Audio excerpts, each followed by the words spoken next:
Nous sommes à l'apogée de la civilisation grecque, un moment unique dans l'histoire de l'humanité.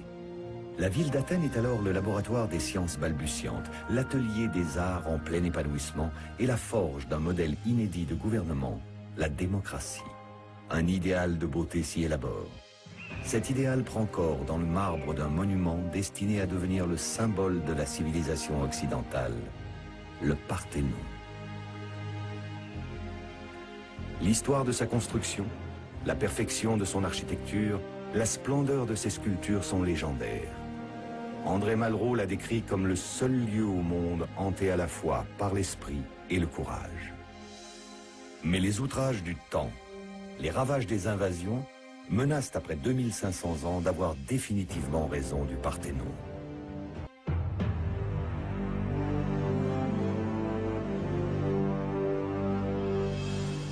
Construit au 5e siècle avant Jésus-Christ, le Parthénon est érigé sur les ruines d'un ancien temple, le pré-Parthénon, qui fut détruit 30 ans plus tôt lors de l'incendie et pillage d'Athènes par Xerxès, empereur de Perse, pendant la Deuxième Guerre médique. Les Athéniens s'étant alliés aux autres cités-États de la Grèce, réussirent au lendemain des victoires héroïques de Marathon et Salamine à chasser les envahisseurs perses du pays. Voici l'acropole tel qu'il apparaissait pendant l'Antiquité, symbole de puissance, de perfection et de beauté.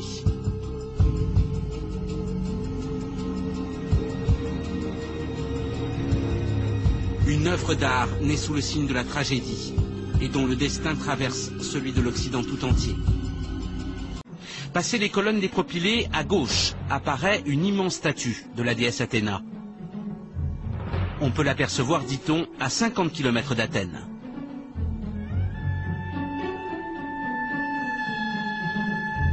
Direction le Parthénon. Il faut longer la façade nord du bâtiment pour en rejoindre l'entrée.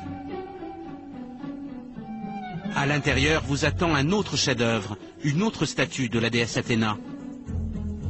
Celle-ci est faite de bois, d'or et d'ivoire.